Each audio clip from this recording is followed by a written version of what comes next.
Welcome to our global webinar on ending pandemics. I'm Steve Gelster, founder of Freeland, and we are a co-host of today's event with the Foreign Correspondents Club of Thailand in Bangkok, which is where I'm standing right now. It's about 7 p.m. here. We're being technically produced by AsiaWorks. We're also being joined by many of our new campaign partners and other special guests from around the world. In fact, why don't we go up to the screen here. We've got speakers and alliance members coming in from all over the place. Latin America, Los Angeles, we've got the Far East, the United States, and Europe. I think Jane Seymour, actress and head of Open Hearts Foundation, probably got up the earliest there in LA at 5 a.m. Thank you very much, Jane. We'll be hearing from you later, along with some of the top experts in different fields that are going to talk to us about COVID-19 and where we can go next. So as of today, April 20th, 2020, there are about 2.4 million cases of coronavirus recorded around the world, about 165,000 deaths, and we're moving towards several $1 trillion worth of economic damage. I know we're all looking for better news. We want to turn the corner on this, and I think we can all safely say we don't want to go through this again. But to make sure we don't go through this again, we need to address the root causes of COVID-19. All theories about how COVID-19 started point to this virus jumping from a wild animal to a person, just like other zoonotic outbreaks before this. We're talking like HIV, Ebola, MERS, bird flu, SARS. They all jumped from a wild animal to a person, sometimes directly, sometimes indirectly through a domesticated animal or livestock. And experts tell us that the way in which this is happening more and more is due to the destruction of nature, specifically the rise in commercial wildlife trade and the destruction of wild habitat, oftentimes converting for industrial agriculture. It just takes one of these animals to be carrying a pathogen, some disease for which we have no immune response, and boom, we get a viral explosion like COVID-19. Which means that a vaccine for COVID-19 is not going to necessarily work against the next virus. It's not going to cure the next pandemic. It's not going to stop it. What we need to do, we feel as an alliance, is flatten the commercial wildlife trade and expand wild habitat. If we can do that, we will dramatically reduce the risk of recurrent pandemics. That's exactly what our alliance and campaign is about. It's called End Pandemics.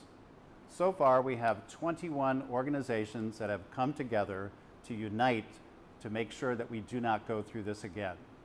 We've got wildlife conservation groups, we've got climate change groups, but we also have businesses, technology, finance, health experts, even folks from science, technology, and also the entertainment and communication sectors.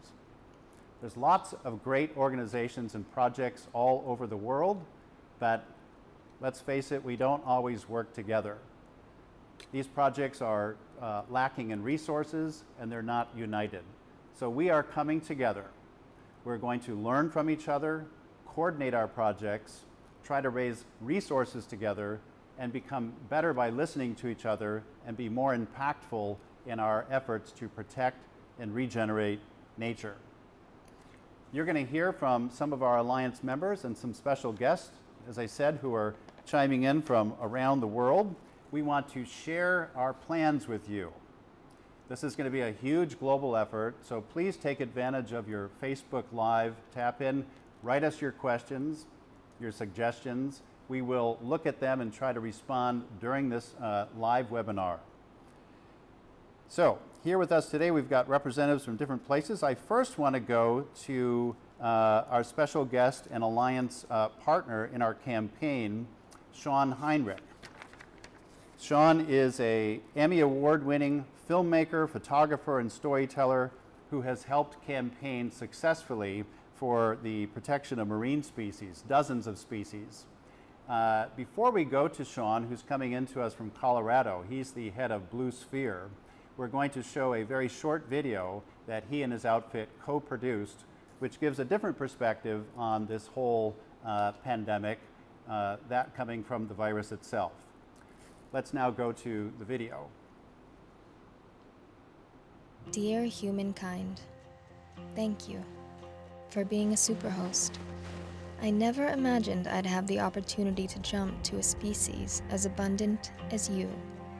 Most viruses only get to know their original host animal. Many exist entirely in the humid understory of a remote rainforest. We viruses are kept in check by healthy environments with diverse and abundant wildlife. But when you rip forests apart and capture billions of animals to feed your insatiable appetite for flesh and false cures, you bring viruses like me out of our natural quarantines. You introduce us to new hosts, like you. A superhost of 8 billion individuals and counting. A walking, flying, swimming human meat market. You make up 1/3 of all mammals on Earth by weight. The animals you grow to feed yourselves outweigh all the wild mammals and birds on the planet. As you drive our natural wildlife hosts to extinction, you throw us life rafts bigger than the Titanic. Why wouldn't I jump? As sinister as I may seem, it is not in my interest to wipe out my hosts. We all need other life to thrive. So if this sickness in your bodies opens your eyes to the deeper sickness in our shared planet, it will be to all our benefit. But my big question to you is this: am I enough? If apocalyptic fires aren't enough, if vanishing glaciers aren't enough, if super hurricanes aren't enough, is the cold shadow I cast across the lives of you and your loved ones enough for you to finally confront the prospect of your own extinction? Only you, humankind, can choose to be the cure to the deeper sickness. Only you can choose to nurture the ancient oceans, forests, and grasslands that nurture you, to bring back the chorus of birds and monkeys to silent rainforests, and to make wise choices every day in what you consume and how you live. By protecting nature in all its wild and wonderful forms, you protect yourselves. As the earth stops to take a collective deep breath, you have a rare opportunity to reimagine and redefine a new future. So tell me, what future do you choose?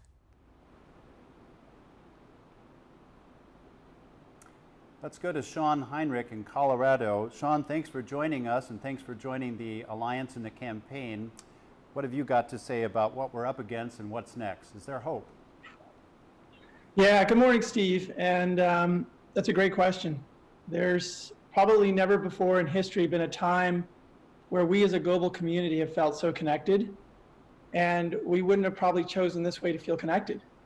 We are all feeling how quickly and how rapidly the consequences of our actions can affect not just our local communities or just our regions, but people on the other side of the planet within a week. So we're learning that things we do today don't just have consequences for future generations. They're affecting us right now. They're affecting our children. I have 2 children who are sheltering at home. Would I have ever imagined in my life that this would happen so quickly? Probably not, even though in my work, I've been on the front lines. I've seen a lot of dark things. And I've imagined that, yeah, when we destroy the climate, when we destroy nature, when we destroy our air, that things will change. But I think things are changing faster than we've ever imagined. And it's up to us now to really give this a hard look. And there's a lot of debate at times out there about what are the origins of issues such as this. But I think this time we have a pretty darn clear path. It's the extraction of these animals out of these wild places, the loss of our wild habitats, and then taking these animals and cramming them together in these markets in conditions that we would never imagine for ourselves or something we cared about. And I've been in these markets, and they are the places of nightmares. They really are. And this isn't about finger pointing. This is just about reality. When you have species from all over the planet that never, ever should have come in contact with each other, held in conditions that are beyond appalling. They really are horrific. What happens is their immune systems get compromised. And so you have these animals in highly compromised immune situations, dripping all kinds of bodily fluids on each other because they're stacked and crammed in such tight conditions. You create the perfect petri dish. It's a place where viruses are trained to grow, and eventually one jumps. And if it doesn't make it, the next one does, and the next one. And eventually what happens is you have a scenario where the best, most hardy, most transferable virus survives. And in these very same places, you have humans coming in contact every single day, not dozens, but thousands and thousands of humans coming in contact with these immune compromised animals. So what is going to happen? Exactly what happened now. And will it happen again? If we keep doing what we're doing, absolutely. It's not an if, it's just a when. And instead of waiting 100 years for the first one to happen and then 15 for the second, it'll happen in a year or 2 or 3, we don't know. But it's within our hands. And from a terms of consequences, I look at the numbers, and in just a few short months, we're looking at trillions of dollars lost on a global scale. We're looking at billions of lives affected. Countries, I can't think of a country right now that hasn't been touched. We're talking about millions of people sick. Just within a few short months, we're talking about hundreds of thousands of deaths. How much does it take for us to really wake up to this issue? And we could move to finger pointing, and that may make us feel good in the moment, but that's not going to solve the issue. This is not just a China issue or just a them issue. These markets exist throughout Southeast Asia, West Africa, and Central America. So it may happen in China the first time or the second time, but it could happen anywhere. This is a global issue. And I would say, if we want to talk about cultural issues, this has become an everybody issue. When you affect billions of people in a very short time, nobody has the right to say, this is our business. It's now become everybody's business. And it should be. We have, as custodians of this planet, we have a responsibility. And in my work, I think the opportunity here is storytelling. To tell people not only what is happening, because yes, we want to shine a spotlight on the issue, but I think it's really important to realize that we're in a time right now where the vast majority of the globe is gripped in fear. And what drives that fear? In my mind, I think there's 2 primary ingredients. The first ingredient is uncertainty. Nobody knows how to stop this right this moment and when or if things will go back to normal. And the second part of it is a sense of powerlessness. What can I, as a citizen of this planet, what can I do about it? How can I change this situation for myself, for my children, for my community, and for the future? And so when I look at what we're talking about right now, we have it within our hands. We know the origins. And whether it be an animal that came out of a lab or whether it be an animal that came out of a market, it doesn't really matter. It's wildlife coming in contact in very close conditions with humans and other species and creating a perfect jumping point. We have it within our hands right this moment to change the course of history and prevent pandemics. And how do we do that? We shut down those markets. And we don't just do it without conscience. We have to look at these issues on a comprehensive level. We have to consider livelihoods. We have to consider communities. We have to look at what does it take to build transitions for people, just like any other unsustainable industry. We're not going here to attack subsistence living people who are in jungles, who are trying to feed themselves and their families. We're talking about commercial exploitation. And my ask is, I think, let's not get distracted by all the tangents, because we've done that in the past. And how did we end up here? By doing exactly that. In 2003, when we were looking at SARS and I was traveling through Asia during that time, we got our shot across the bow. We had our moment to see what the future might hold on a much larger scale, and we missed it.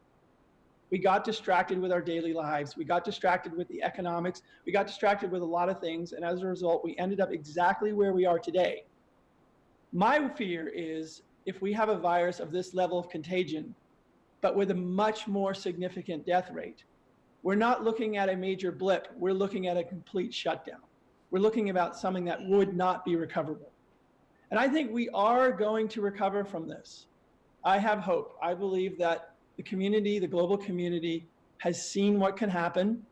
I believe that for my children and for all of the children of people who are watching, I don't think anybody wants to accept in the future where our children walk around with masks on their faces, where every few years we have a rolling shutdown of the entire planet, where social distancing becomes the norm, and so you no longer have touch and connection in society in a way that we desperately need it.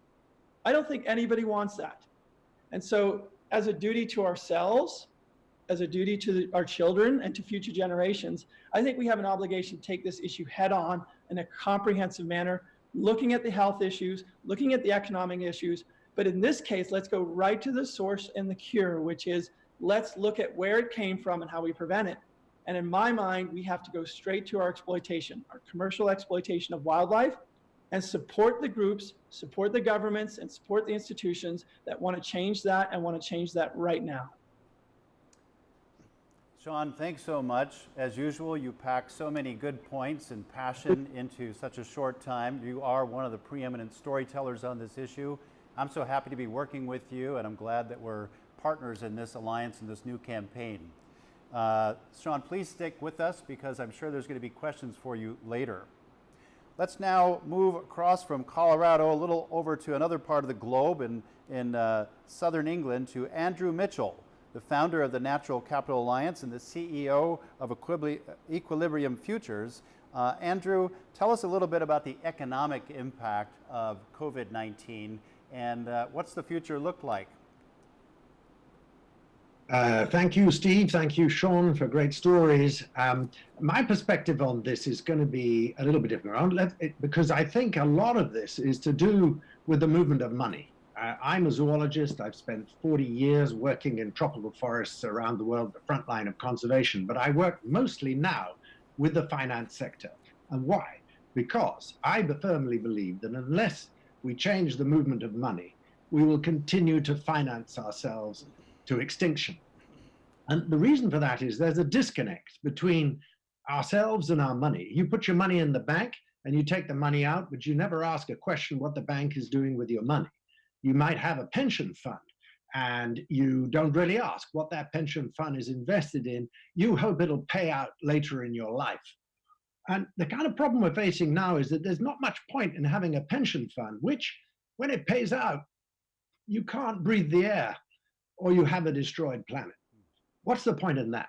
The trustees who run those funds have no duty of care over what our planet should look like. They only have a duty of care to make sure you've got plenty of money to live on. So this is a fundamental thing that we need to come to terms with. And I've been trying to get the financial sector to pay attention to this for many years now. And in the case of biodiversity risk, well, most of them say, biodiversity is not very big. It's just to do with agriculture, and we're not really going to pay attention. Guess why? Because we're focusing on climate right now. And climate risk is something that just in the last few years they've begun to wake up to. It's taken a long time, probably 10 years at least, but they're beginning to wake up to climate risk. Guess why? Because big assets they have in their funds are suddenly cratering and becoming valueless, such as the coal industry, for instance, which in America and Europe has cratered. In other countries, not so much, but billions of dollars are being lost, and they worry about that. Renewable energy is now cheaper than coal energy. So we're beginning a shift in assets. So people are waking up. Biodiversity risk? Nah. For 18 months, I've been talking about this since the World Economic Forum a year ago, trying to say biodiversity risk can be bigger, hit you faster, and it's due to the degradation of nature that you are financing.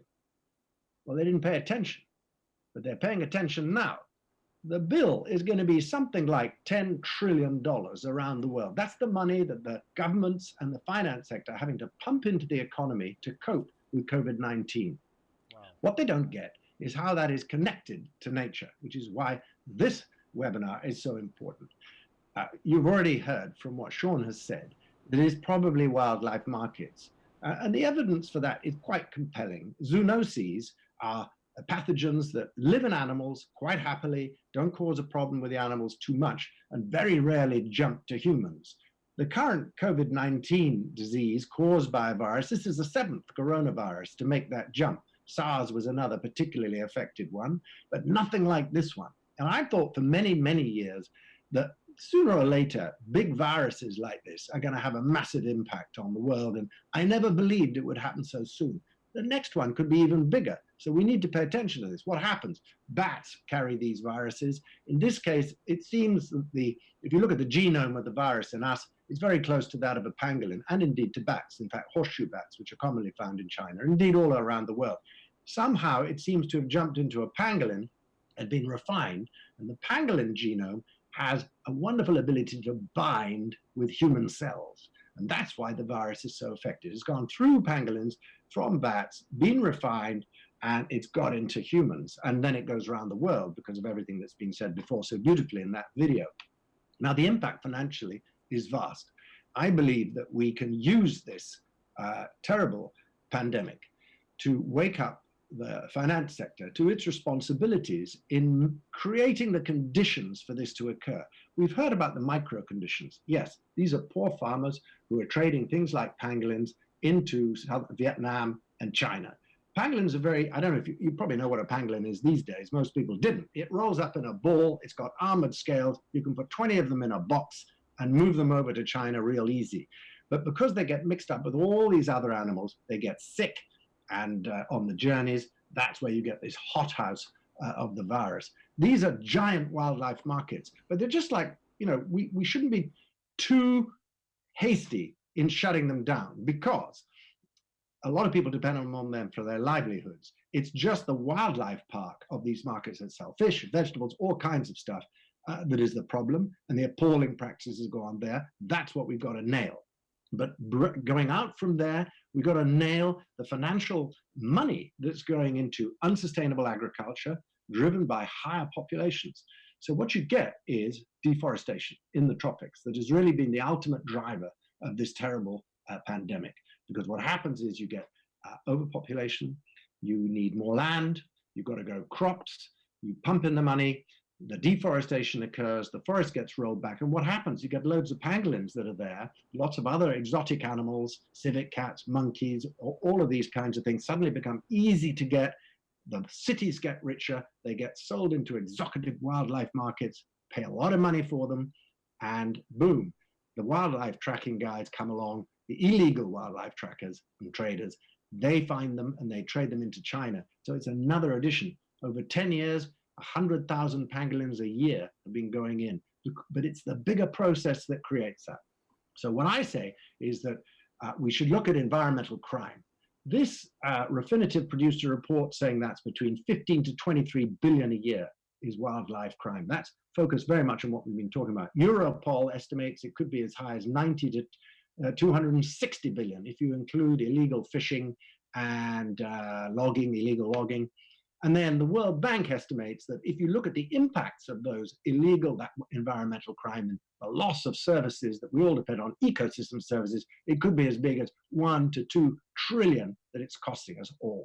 So we got to look at the movement of money. We can use this pandemic as a way to fundamentally change, and that's your money and mine. We all have to think about how we spend our money and start asking questions about that.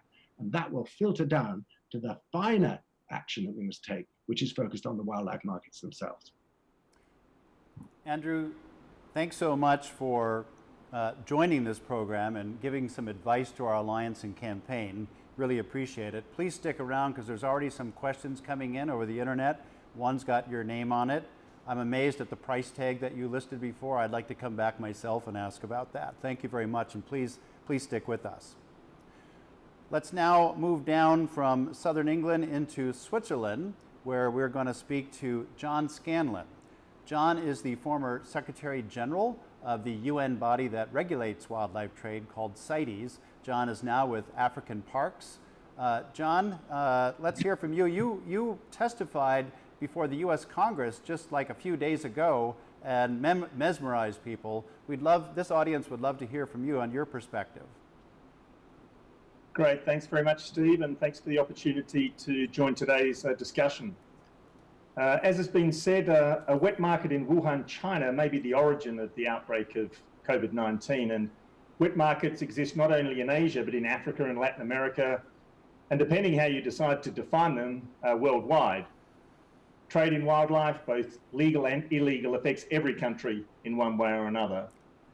And avoiding future wildlife-related pandemics involves challenging global interconnected issues, and a collective issue is needed to address them.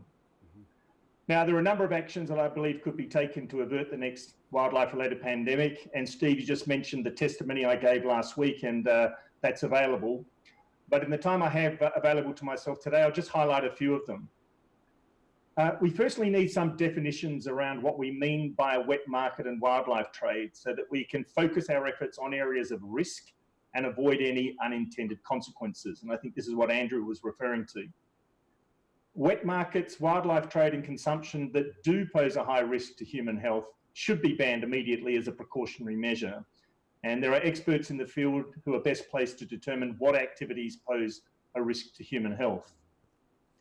But at present, decisions to ban high-risk activities can only be taken at the national level. Yet they can affect all of us. And to be effective, any current or future bans or closures of wet markets or any further restrictions on wildlife trade and consumption will need to be applied and enforced across all countries to stave off future pandemics. There is, however, no international legal agreement that enables wildlife markets, trade or consumption to be banned on public health grounds. International trade in wildlife is regulated through a convention known as CITES. As you said, I was Secretary General for 8 years of CITES. But that trade is regulated to avoid overexploitation based on agreed biological and trade criteria. It does not take public health issues into account in its decision making. Now, we've known for some time now that serious wildlife crime is organised, it's transnational, it's fueled by corruption, has a devastating impact on wildlife, local communities, national economies, security, public health, and entire ecosystems. But this is now increasingly obvious. And Andrew just gave us some of the numbers around illegal trade in wildlife and wildlife crime more generally, and I won't repeat them. With new national and hopefully international laws being enacted to ban high-risk wet markets and the trade in and consumption of certain wildlife on public health grounds, the need for a coordinated global and national enforcement response is greater than ever. If not, such markets and trade may simply move underground, which will exacerbate rather than diminish the health risk. Yet remarkably, there is no global legal agreement on wildlife crime. Now, the reality is that the international regime for regulating wildlife trade, combating illegal trade, and wildlife crime more generally is inadequate. Now, the current pandemic illustrates the point. COVID-19 is thought to have originated in horseshoe bats, with other wild animals, possibly pangolins, playing a role in their transmission to humans. The horseshoe bat is not listed under CITES, and hence international trade is not regulated. Pangolins are listed under CITES, and commercial trade is prohibited, yet from 2016 to 2019, we saw a record number of pangolin scales seized and confiscated. Profound changes are needed to the current legal framework if we are to have any hope of preventing the next wildlife-related pandemic. Firstly, we need to incorporate public health risk into the international framework for regulating wildlife trade. Now, this could be achieved by amending CITES to include public health into its mandate, including to deal with domestic markets, commercial and non-commercial trade and consumption, or by developing a new agreement, possibly under the WHO. Secondly, we must treat wildlife crime as a serious crime and embed it in the international criminal law framework. Now, we can do this by bringing wildlife crime under the UN Convention Against Transnational Organised Crime through a new protocol, as has been done for other serious crimes such as human trafficking. What we need is a legal agreement that obliges countries to criminalise importing any illegally sourced wildlife, such as we see in the US under the Lacey Act, and to oblige serious wildlife crimes to be criminalised, including those that carry a serious health risk.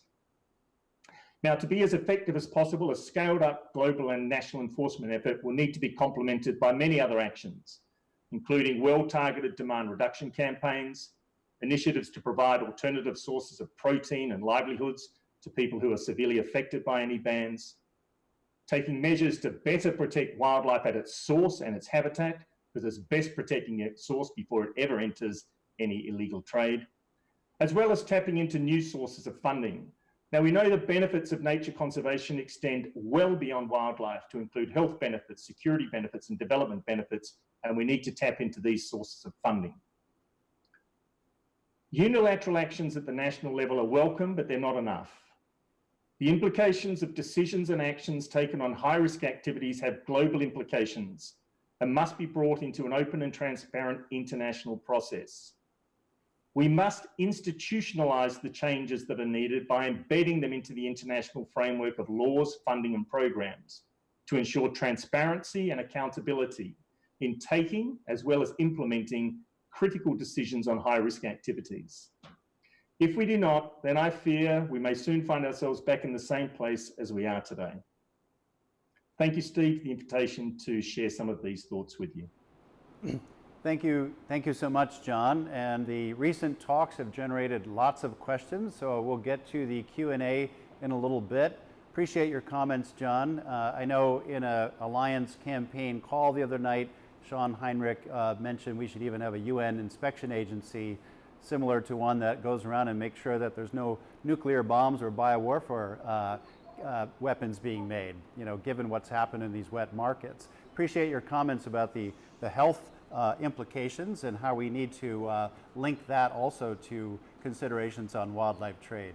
Thank you for your advice on our campaign and our alliance. And just to let people know, as we are trying to phase out commercial wildlife trade, but we are not talking about infringing on indigenous people's subsistence hunting rights, etc.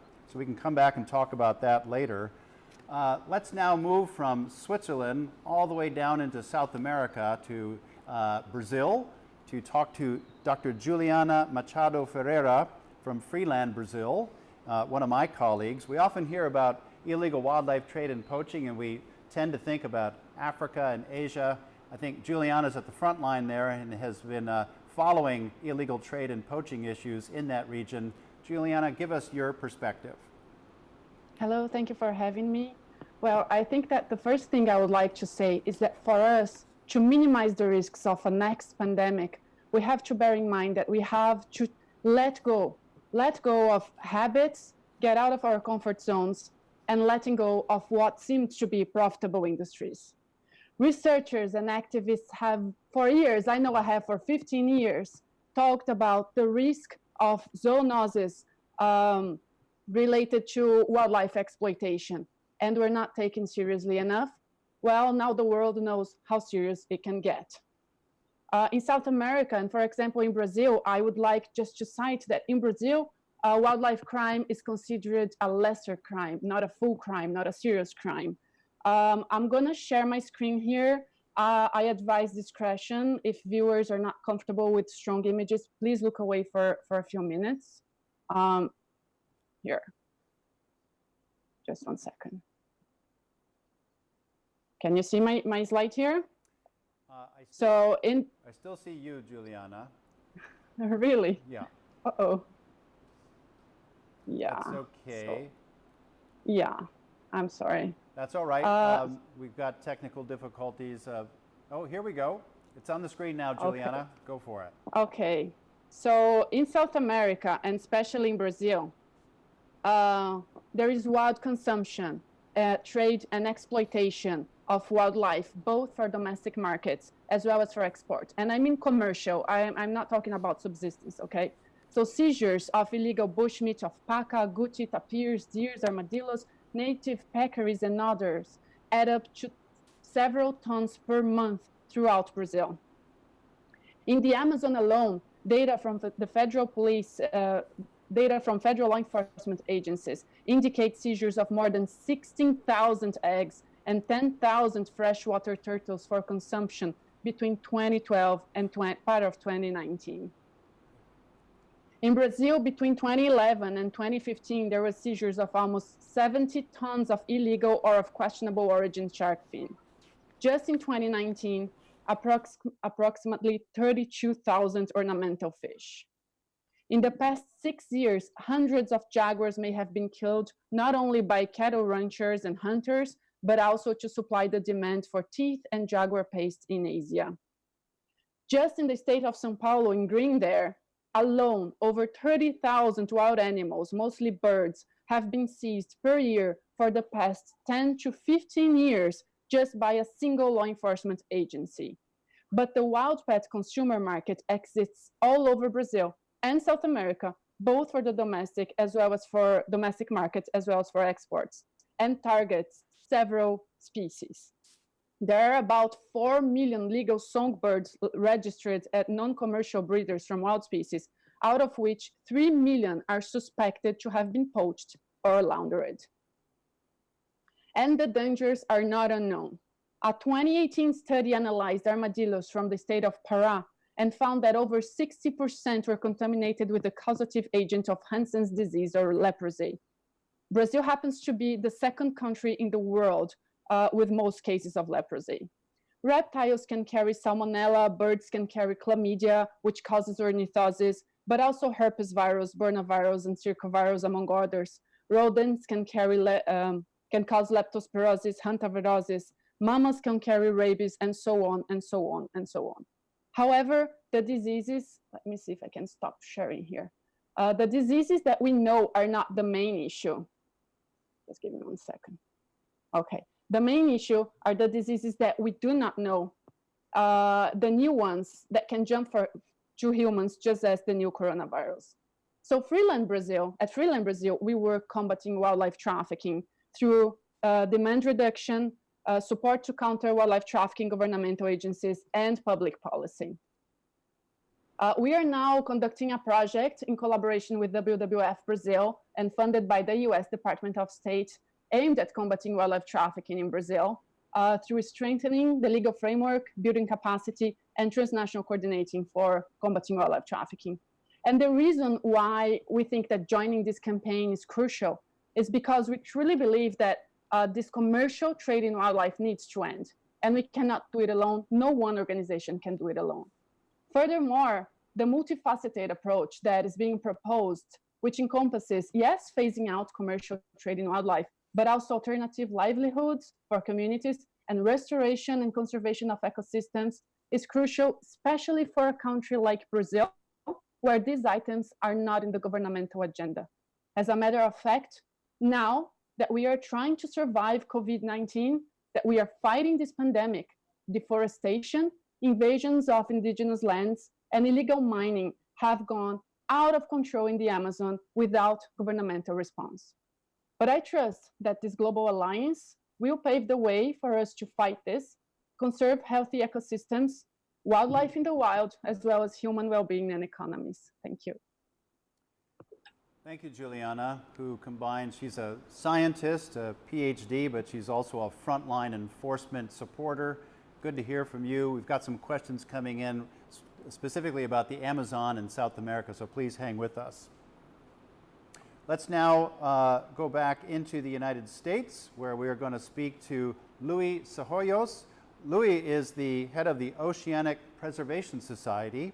We often hear about terrestrial animals, but there's a lot of poaching and trafficking on the high seas too. And Luis, you might remember the movie The Cove. Luis is an Academy Award winner. He was the director of The Cove. Luis, please talk to us about the implications of COVID-19 for the Marine and all your other viewpoints I know that you have on our alliance and what you think we need to do going forward. Yeah, I'd like to leave off the ocean, even though it's really important to me right now. I want to put a little bit finer point on this. I've been to the wildlife markets in China with Sean, and that's in our movie, Racing Extinction. But I want to address a bit of the elephant in the room right here that we haven't talked about, is that the reason that pangolins and bats are together in these markets is for traditional Chinese medicine. It's a small fraction of Chinese traditional medicine, but it's a fairly large one because of the amount of people doing it. The bats are in the market. The bats have been implicated, as was mentioned, like in half a dozen of the most recent pandemics and epidemics. MERS, SARS, Ebola,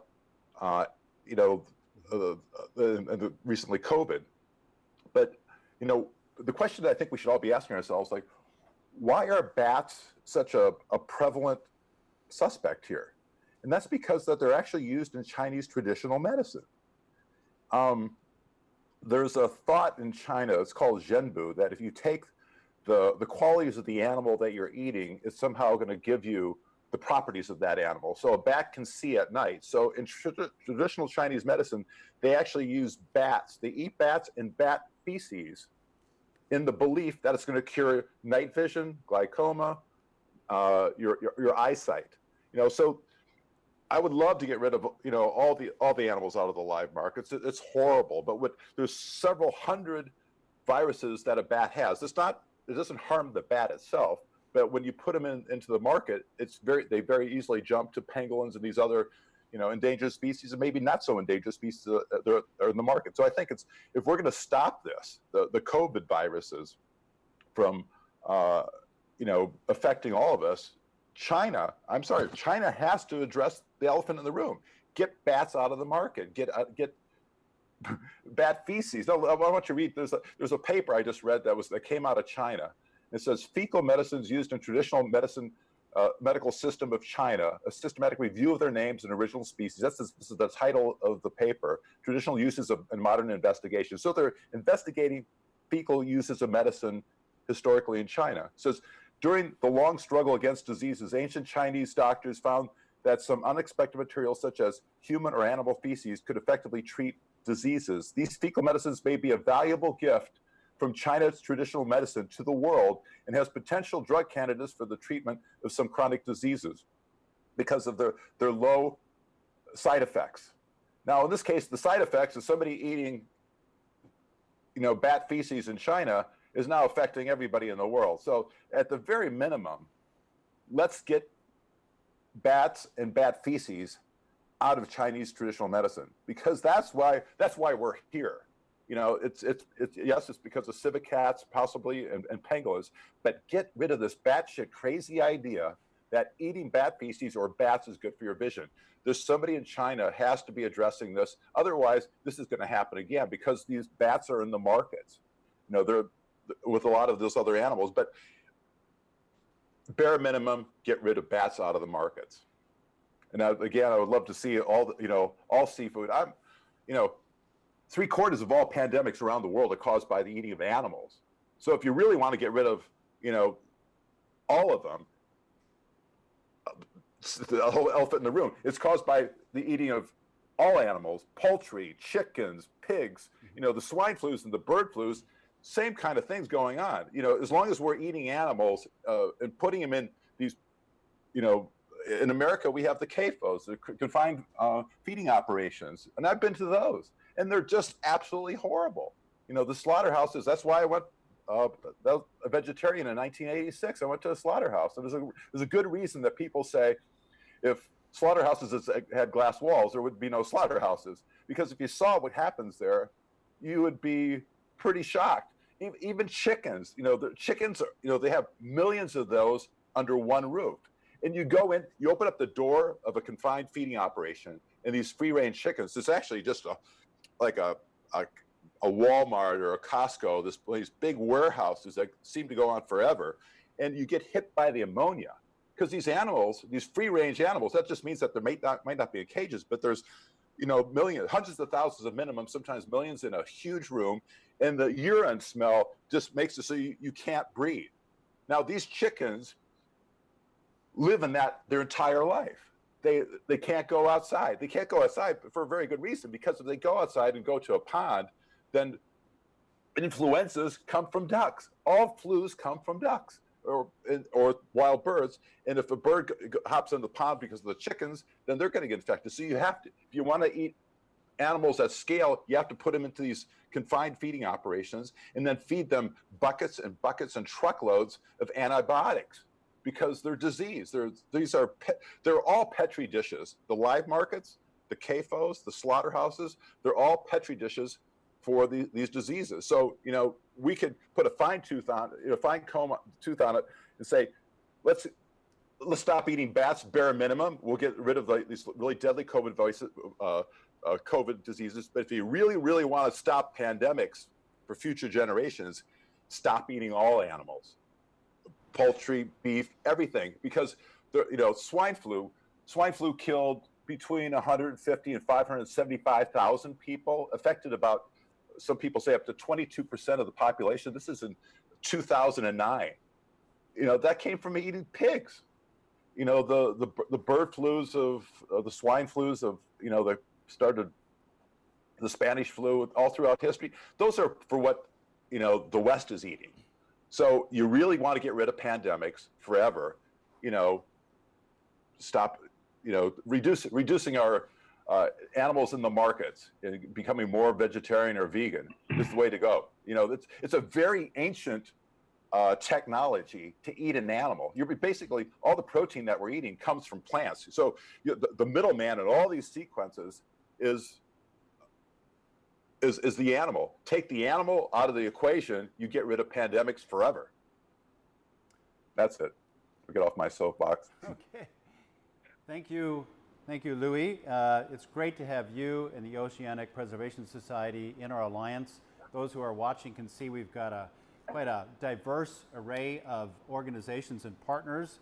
Appreciate you bringing several elephants into the room there. And believe it or not, for those who are watching, we did not rehearse this before, but it works perfectly. We're now going to zip all the way over to the Far East to Taipei and hear from Jay Fang about traditional Chinese medicine. Jay is the head of the Green Consumer Foundation. Jay, what do you think about all this? Yeah, I heard a very good statement from Louis. I think Taiwanese maybe be misunderstood as part of China. We're quite different. Actually, back to 93, 94, we worked together with Steve to bust about 2 tons of rhino horn in Guangzhou. I think that is a good case. And then I learned there are very different society in China. It's not one homogeneous society. They are different. Actually, I intensively communicated with a group of Chinese doctors in China. There are about 120 members.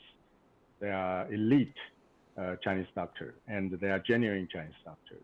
Some of them, they are even vegetarian, like some of our friends.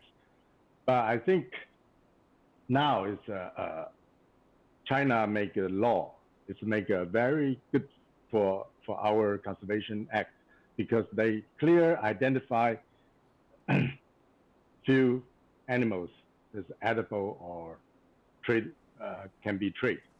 So other things will be illegal, will be criminal. So we can divide it into no more business or commerce and criminal. Like we bust those rhino horn before, that was criminal. Now it's more clear.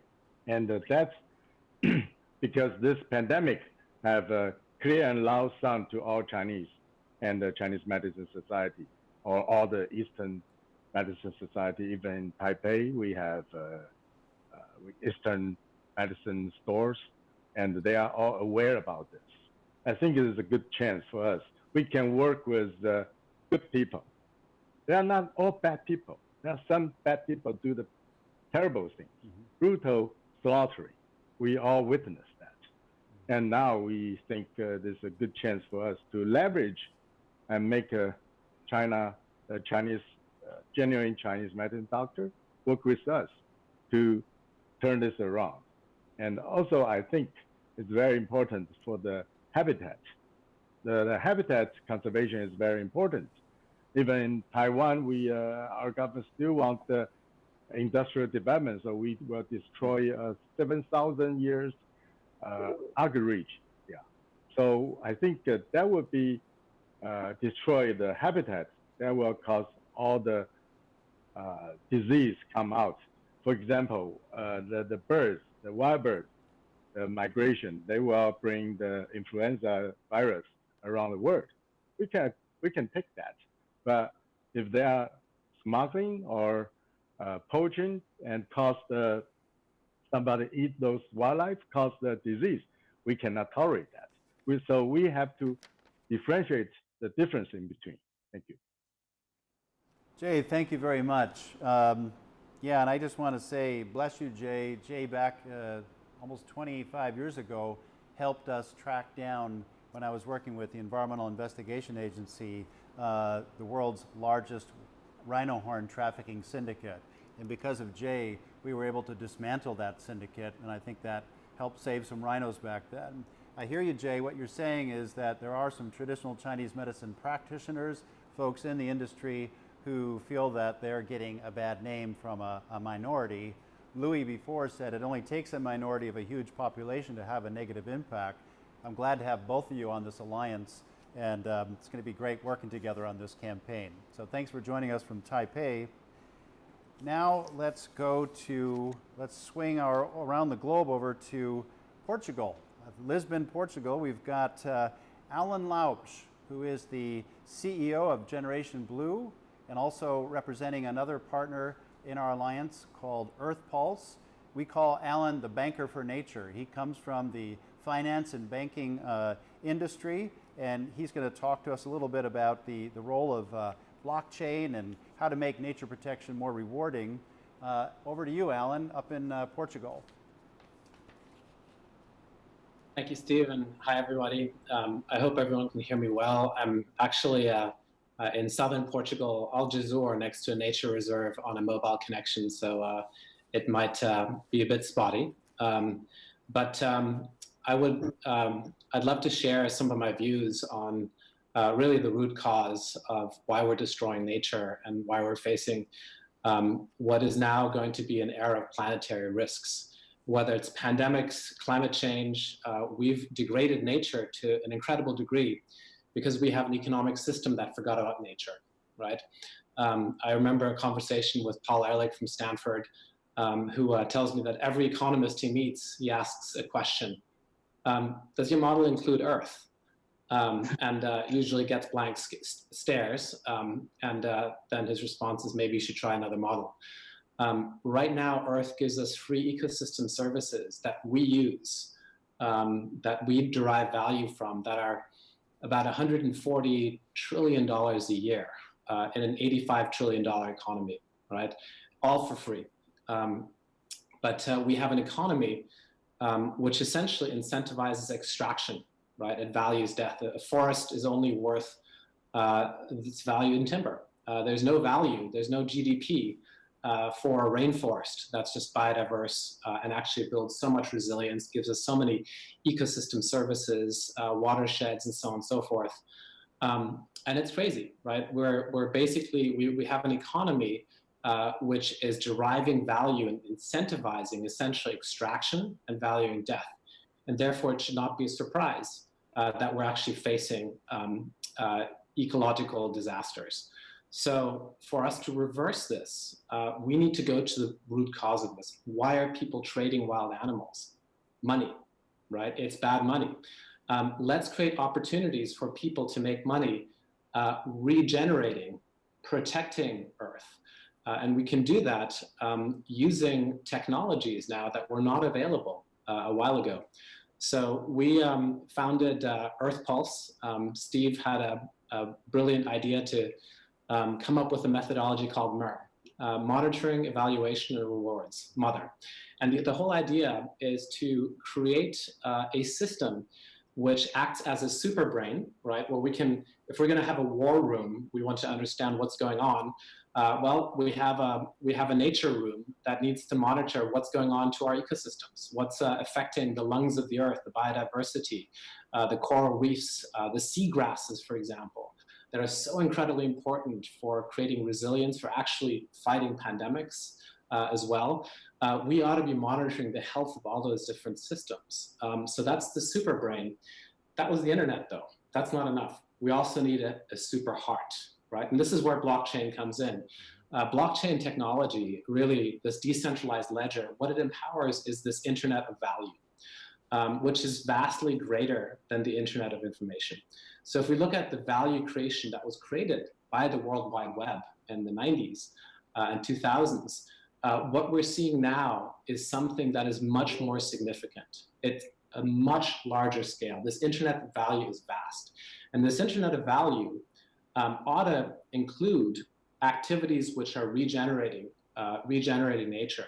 We're seeing carbon markets, for example, as the first outgrowth of that, but plagued with difficulties because of accounting, Now we have satellite technologies that can, for example, verify and monitor soil carbon for agricultural practices. So one of our Earth Pulse partners, Regen Network, is working with Regenerative Farm in Australia, basically using free satellite information to do what would have taken so much money to do. Rainforest protection, right? Rainforests, which which are 50% of the world's biodiversity and 5% of the world's surface. We have monitoring protocols developed by Regen already that simply detect rates of deforestation and can incentivize and reward communities for protecting those areas. So if we make conservation rewarding, we have an opportunity to shift this. So think about the technologies that we have, this decentralized ledger which is incorruptible, which enables peer-to-peer transfer of value, right? Just the value of having a system like that is extraordinary. Every single year, banks earn payment fees of about $1.7 trillion. To put that in perspective, that closes the gap for most of the 17 United Nations Sustainable Development Goals, from climate change to poverty and so on. Creating systems that make that transfer of value more efficient and more resilient is an incredible opportunity. And creating new forms of money right now as well that are backing the good guys is going to be so important. We heard about the great destruction of value in our economy. The United States is, for example, already pledged a stimulus program over 10% of GDP. So we will see 10 trillion plus in destruction of value. And what that means is that we have a massive deflationary shock in our economy, right? And we have this fractional reserve banking that actually depends on perpetual growth. People are now talking about modern monetary theory, getting money directly to people, bailing out people, not just corporations. Well, how about bailing out people who are helping Mother Nature, right? We have Delta and Shannon research in Australia has come up with a global carbon reward, which could enable anyone in the world, any farmer, anyone who's protecting rainforests to earn these carbon rewards that could then be exchanged by any partners. Central banks could be involved, but anyone could be involved. An individual investor could be involved in buying these credits. You could have a business which simply accepts these credits as a partial means of payment to be part of it. So the idea is to come up with a system where everyone can be a part of it. And we call that system Earth Positive. It's a very, very simple idea. Let's leave Earth better than we found it. Let's take responsibility for our footprint. Let's have a handprint that's bigger than our footprint, right? The cost of doing that, the cost of this handprint that makes an act of consumption actually net positive or regenerative is far less than 1% of consumption. So imagine a world where every act of consumption is met with a greater act of regeneration. Every single purchase, for example, triggers the protection of rainforests, of tiger habitat, and creates a more resilient and beautiful world for all of us. So to find out more, check out earthpulse.io. And again, thanks, Steve, for this opportunity to share. Thank you, Alan. It's great to have your brilliant mind and passion as a member of our alliance and campaign. Thanks for reminding us that we need to be, we need to reward the protectors of nature. And I think with your expertise in technology and banking and the application of digital technologies and currencies, that's going to be very helpful in our alliance to turn the corner. We'll be coming back to you, I'm sure, Alan. There's more questions coming in. We'll get to those in a second. Before we go to Jane Seymour out in Los Angeles, we're going to play just a 2-minute campaign video, which kind of summarizes where we're at right now and what the campaign looks like. Can we go to that video? COVID-19 has changed our world. The way we live, our economy, our health system, everything. COVID will not be forgotten. To make sure that we never go through this again, we have to understand why it happened. COVID and other zoonotic outbreaks were transmitted to people from animals that were taken from or pushed out of their natural environment. SIV jumped from a primate to a human and then became HIV. SARS jumped from a civet being sold on a menu. MERS from a camel. Bird flu jumped from wild birds. Ebola from bats. There are countless other viruses in nature waiting to be unleashed if we don't change our relationship with nature. Experts agree. Rising wildlife trade, industrial farming, and dwindling wildlife habitat have brought people into closer, unnatural contact with animals. Our campaign is taking aim at these root causes of pandemics to prevent them from recurring and harming us again. Working around the world, we are reducing demand for wildlife through consumer education and introducing bans on wildlife trade. Together, we are protecting wildlife populations inside their natural environments. We are stopping wildlife trade by enforcing laws and closing wildlife markets. We are training rangers and helping local communities and poachers transition to sustainable agricultural practices. A new medical cure for COVID-19 will not work against the next virus. Stimulus packages will amount to nothing more than expensive band-aids that need frequent changing if we do not address the root causes. Let's come together and prevent more outbreaks through wildlife and wild habitat protection, as if our lives and economies depend on it.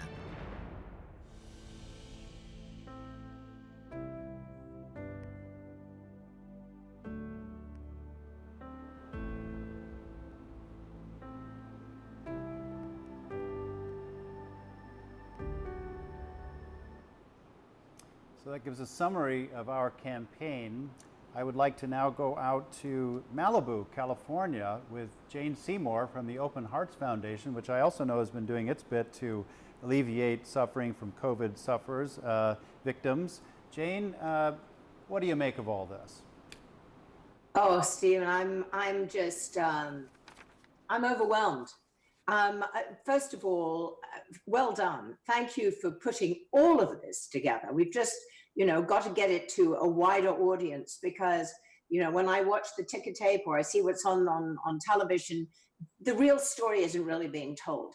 And you are telling the story here with this webinar. So I feel that as a communicator, as someone that can, is not a scientist, is not an expert in any of these things, the one thing I can do is to find some way to let the general public understand, why this really is and how it's really happened.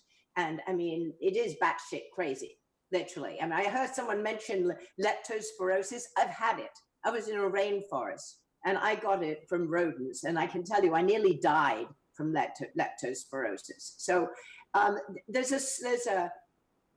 an amazing time that we're in right now. I think everyone has suddenly stopped and gone, wow, how could this happen? We talk about saving animals and the planet and, and everything seems a little bit green and undoable. But suddenly all of us, we're panicked. We're wearing masks. Our children are freaking out. They don't know what's going on. No one can hug. No one can go to school. No one can do anything. And we hear that it comes from the fecal matter of a bat.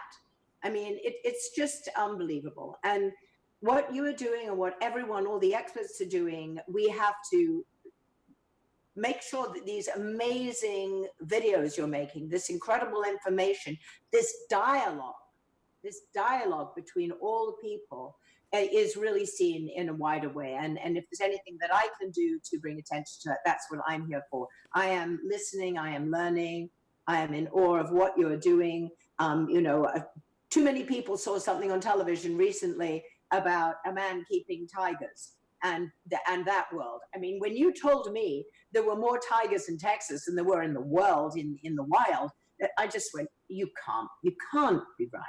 But, it is absolutely stunning. It now matters to everyone. I think the financial impact of this, I think understanding what a wet market really is and how we can make a difference. And, you know, I'm not sure I really want to eat any more animals.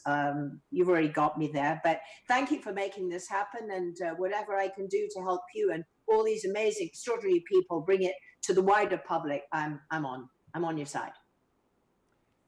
Thank you, Jane, and thanks again for getting up so early. You were the earliest bird for sure, and thanks for bringing up the important role of storytelling.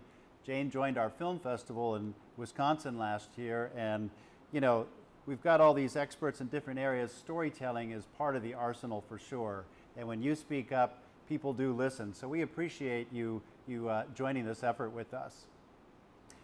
You're welcome. Speaking of storytelling, we have the Global Environment Media Company, which is going to launch in September. And we're now going to swing over from Malibu down into southern France and speak to Christian Moore, who's going to tell us more. And I think first, we're going to see Christian's video and then hear some words from him about GEM.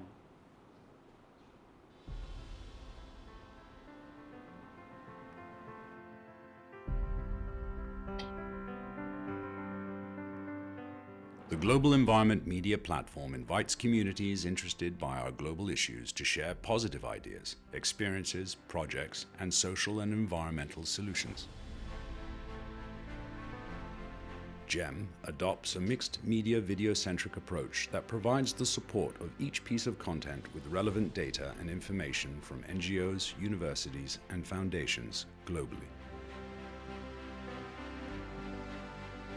The platform covers 9 topics: the ocean, forests, water, climate change, biodiversity, energy, food, people on Earth, and sustainable living. GEM Television will be fully accessible, offering the latest video content covering all environmental topics. The channel will be distributed via satellite, cable, internet, and available on all devices. All video content, academic information, and infographics can be accessed simply with a social media login. Each piece of content can be shared through Facebook, Twitter, or several other communication platforms. The infographics section will contain a vast library of facts and figures relating to environmental and social information. The mixed media architecture approach allows these interactive graphics, visual charts, and animations to support the relevant topics. Through GEM's partnerships with renowned scientific organizations, the platform provides users access to millions of scientific research papers. GEM's University Classes section contains a comprehensive listing of environmental and social courses available on and offline. People are the solution to the world's environmental problems, so GEM will actively inspire participation to get involved, donate, as well as crowdfunding initiatives. To do more, Global Environment Movement Association is a non-profit set up and designed to provide the support needed for GEM by providing media coverage and distribution of content. Donating to GEMA will enable visibility through content creation and media exposure to build awareness through film, television, and social networking. Like Google is to search and NASA is to space, through positivity, inspiration, and education, GEM will be the hub for all environmental information and news.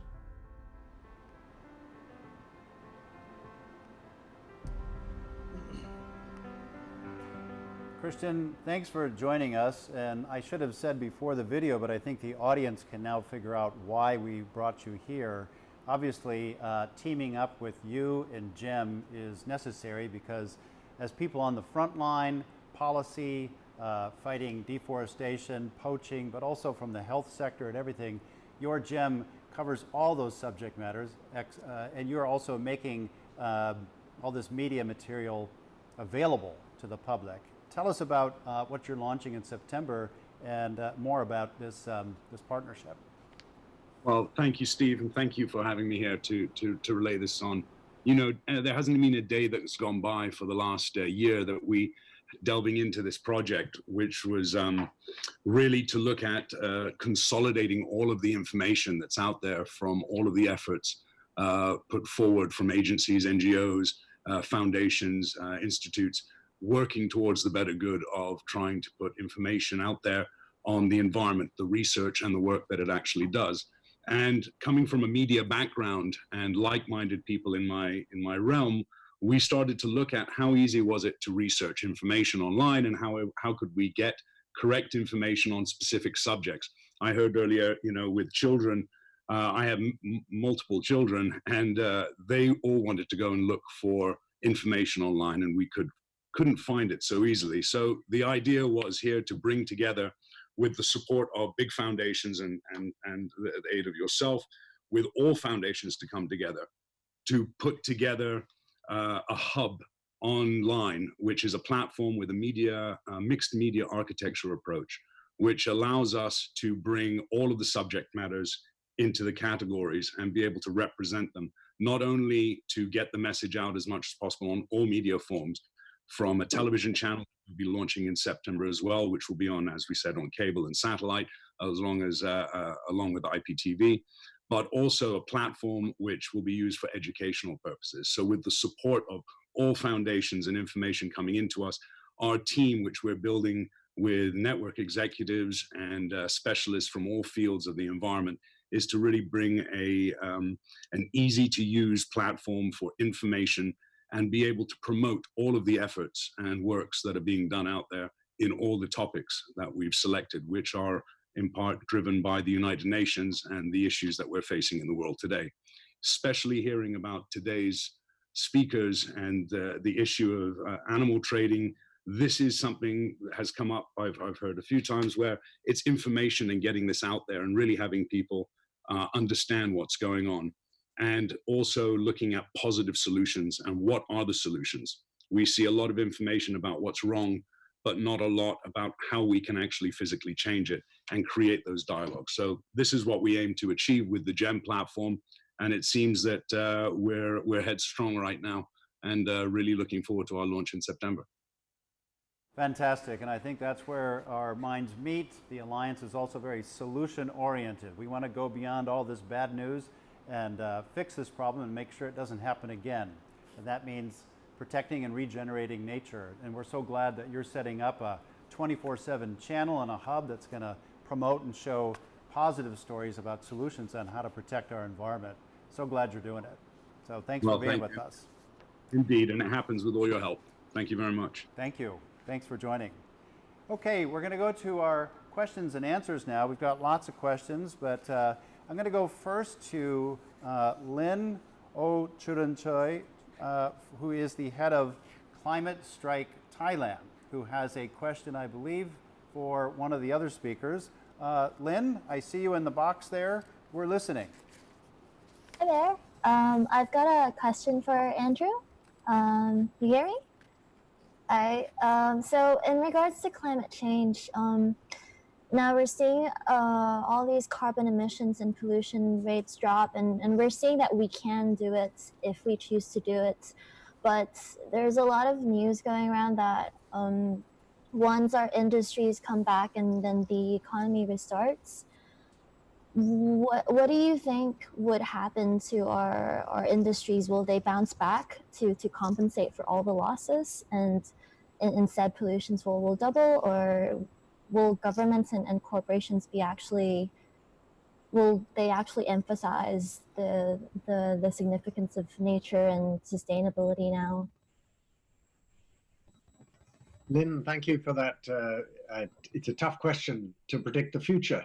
And but it's interesting, if you go on Google, you can find maps showing comparisons between March last year and March this year for emissions. And you can see how much they've gone down, because we're not doing so much. And I would like to think that we will learn a lesson from COVID-19. A lot of people say they want different lifestyles. And but if you look at what happens in the past, humans have short memories, and we quickly get back to saying, I want to go and see my friends. I think a lot of people will say, what I need is a holiday, and they're going to jump on planes and go to nice places. And I fear that we will just simply go back to that market-driven economy, because that's how businesses make money, is by selling us things. What we've learned with COVID is that we don't need so much stuff. We're not going to the shops. We're not buying all kinds of fashions. We are having to buy food, but for example, in China, new sales in cars has dropped by 86%. Well, that's terrible news if you're in the car industry, but it does make us think a bit, do we really need all those cars? The reality is it's all about our own lifestyles. We have been brought into a consumer kind of culture, which has been very successful at raising standards of living all around the world, but it produces a lot of emissions. So I hope that governments will realize from this that there is another way, and be boldened by the fact that it's not so much our consumer lifestyles, it's the emissions they create. So if we can create energy without emissions, then we can use more of it. And they have to therefore create the conditions for the transfer away from fossil fuels and into new renewable sources of energy. That's what we need to do. If you think of a product like palm oil, for instance, it's not palm oil that's really the problem, it's which is sold into China and Europe in vast quantities, traded around the world to make cakes and ice creams, cosmetics. We didn't use palm oil back in the 1950s. We used other kinds of vegetable oils. But palm oil is cheaper and produced faster. But the cost is cutting down rainforest land on which to grow the trees that produce the palm oil. It's not the palm oil that's the problem, it's the way it's grown. So we have to improve the way things are done. That's the big lesson here, is whilst we might say we shouldn't have a car or you shouldn't go on a holiday, in reality, I don't think human society evolves that way. And therefore, we have to make these things better.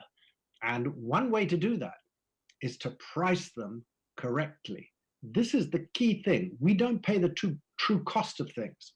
If I buy chicken in a supermarket in the UK that's been fed on soy and transported from Thailand, the costs of bird flu that might have come as a result of poor management of the production of that chicken, or the destruction of the rainforest caused by the soya production in Brazil, following on from cattle production, those sort of costs are not included in the true price of things. And these are what economists call externalities. If we included externalities in the prices of things, it changes what looks like a cheap product and what looks like an expensive product. And so that really would really fundamentally change the way we buy and sell things across the world. And our consumer society would therefore favor sustainable products and would not favor unsustainable products because they look really expensive, whereas today they look cheap because they don't pay the true costs of damaging nature and our planet. Thank you, Andrew, and thanks, Lynn. Lynn Ochurunchai, one of the preeminent, I think, young environmental activists and journalists from Thailand. Really glad you were able to join us today, and thanks for bringing up the climate change angle to this. Let's go to another question that's been Facebooked in. Sean, I think this one is maybe for you. The question is, how are we going to stop the use of these wildlife, these wild species, when they continue to be bred in captive breeding farms? I think we return back to the issue that we're facing right now. Well, if trillions of dollars isn't enough, if billions of lives affected isn't enough, if millions of people sick and hundreds of thousands dying isn't enough, then I don't know, honestly. But this is an all of us issue again. And I think it becomes a matter of societal conscience. And I think it becomes a matter of global significance that we all play a hand in this. It comes down to, honestly, a number of layers. One is policy. Governments have to take a serious stand and treat this as they treat other massive issues, which is, this is a consequence that if we don't address, we're going to see a collapse on a level that we can't recover from next time. At the same time, we need to treat wildlife from a different perspective. You know, I'm looking around what's happening on the planet right now, and I want to sort of broaden the question slightly. I hear talk about nature is finally getting a chance to breathe. Yes, for a moment, in some ways, and maybe it's just the air, and particularly in countries where we commute a marathon every single day to work and we have 2.5 people owning 2 cars. And the big concern is, what am I having for dinner tonight? Not if I'm having dinner for tonight. If we look around what's happening as a consequence that isn't even being measured, if we talk about externalities, right now it's a free-for-all in our natural parks. People don't have money. Tourism jobs have evaporated overnight. Stay at home, though, is helping our health in the moment, is having a massive consequences. Marine protected areas are being emptied. Endangered species are being targeted in ways we've never imagined. So when we emerge and we go racing back to our fossil fuel addiction, which inevitably, unless things change, we will, instead of reemerging into a more vibrant world, we're gonna have one where our most sacred places have been emptied. And the very trade that was the source of this issue, the wildlife trade and those markets, is gonna be the one that empties it when we come out of this. So we have to think on a very significant, broader perspective out of our little, what are we dealing with right now in our little homes, and think about the fact that, yeah, maybe the air is a bit cleaner in some of these cities right now, but if we don't change what we're doing right now, yeah, we're gonna have a continued situation where animals are coming out of force, albeit less, honestly, because they're gonna be much less after this, I can tell you right now, if we don't do something about it. And that we're gonna continue to move into breeding. And if we move that direction, all we've done is move the problem. We took it out of the forest where it belonged and it was healthy and natural and separated, and we moved it to even more concentrated areas. So I think it's about, is this enough? And I think the video I showed earlier, if we can't wake up from this situation, I don't have an answer for us. The governments have it within their hands right now to put an end to this, period. The solution lies right there. It's deciding as a global community, as soon as the doors open and the masks come off, do we race back to our cars? Do we fill our homes again as best we can with empty goods that basically disappear within a few months and go back into the landfills? Or do we look at the externalities, the cost of our living, look at the financial impact, not from a sense of just our wallets, but what is it doing to the planet? And do we look at the situation of not just tomorrow, but move back to some of the ancient ways, which said, what does the generations ahead of us experience from our decisions today? And I would argue, I still have hope. I believe in the capacity of humans to change. I think we can come out of this and we can really change. But I think it is beholden to efforts like the one we're seeing today, right here, to remind us, this is it. This is our wake-up call, because the next time it may not be a wake-up call. The next time the death rate may be something like 40 or 60%. And then we're in a whole different world, folks. So my ask is, let's look to the less fortunate right now. Let's make sure that the solutions we come up with address the source, address the cause, and drive meaningful, lasting change instead of a blip on the radar as we race back to filling our homes with empty rubbish. Thanks, Sean. Very well put. You brought up a couple issues there. Philip Maruti from Africa Wildlife Foundation was going to chime in from Nairobi, but we had some technical difficulties. He was bringing up how, conservation efforts in Africa are really hampered now because they depend on wildlife tourism, which is obviously down right now. And they also fear that people are going to try to resort to trade. We heard the question about breeding farms. You're saying that would just displace the problem. And you also brought up the fact that, if this isn't enough, what is? There are studies that show that health scares don't last, but I think this one may have some reverberations for a while because people have lost people. They've known people who are sick, and everybody's lost money. We've had our lives disrupted. But by working together in an alliance, we got to stay strong, because this can be exhausting for any one organization. So we're so glad to have you on board. We're also glad to have IBM on board. They also were going to chime in tonight. We know they're watching. Hello, IBM. Appreciate your support with the technology that you're giving us for free to use in this alliance. Okay, Alan Laups, we have a question for you. How do we make sure that stimulus programs only support businesses or investors that are good for the planet? Sure. Yeah. So the idea is that there would be a proof of impact, essentially, and that we would pay for positive impact, right? So right now, for example, there are very strict standards around carbon credits that are being rewarded for protecting forests, for example, or restoring mangroves. And we have to make sure that we look at the entire picture, right? And of course, there are cases, for example, in which carbon credits have been attempted to have been created with very destructive activities, like destroying a healthy savanna and planting rubber trees, for example, to get carbon credits. So there has to be an oversight and control, and that's the idea around the Earth Pulse, is that we would have a process of verifying what the impact is, that we could look at the rainforest that's being protected, the mangroves that are being planted.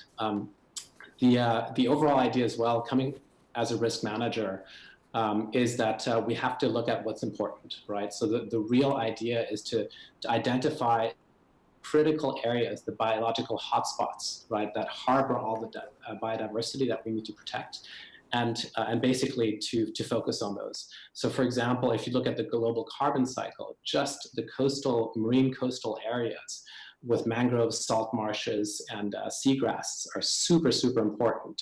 And we can see what the areas are that are the most threatened, right? So focus on the things that are the most important is essentially key.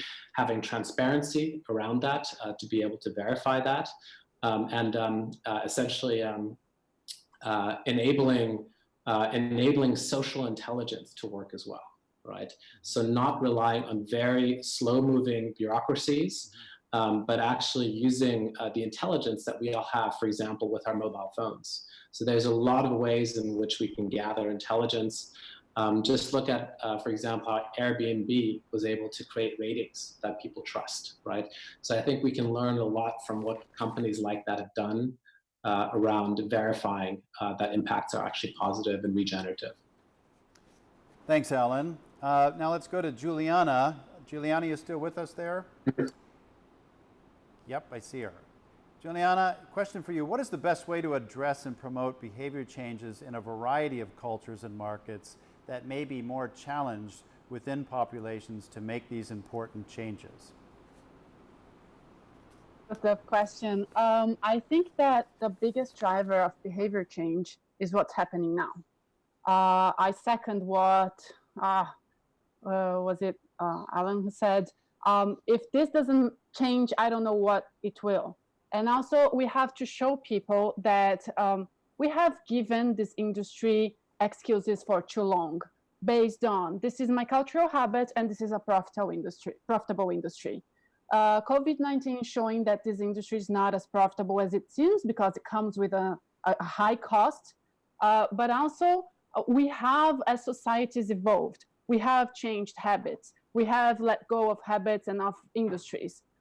So I think that a combination of loss, top-down approach, a combination of social reproval, a combination of a choice that we are making that this industry, this exploitation is not something that is positive for us, for our society. So here in Brazil, there is a strong lobby and a huge population who likes to own wild animals as pets. Why do you need to own a wild animal in the first place? Isn't this cost high enough? So I think we need to educate, we need to bring information, we need people to disapprove what other people are doing.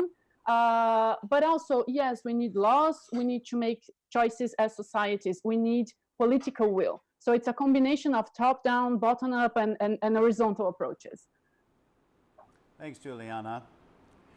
Listen, folks, we have lots of other questions, but we're in Bangkok, and there is a curfew here.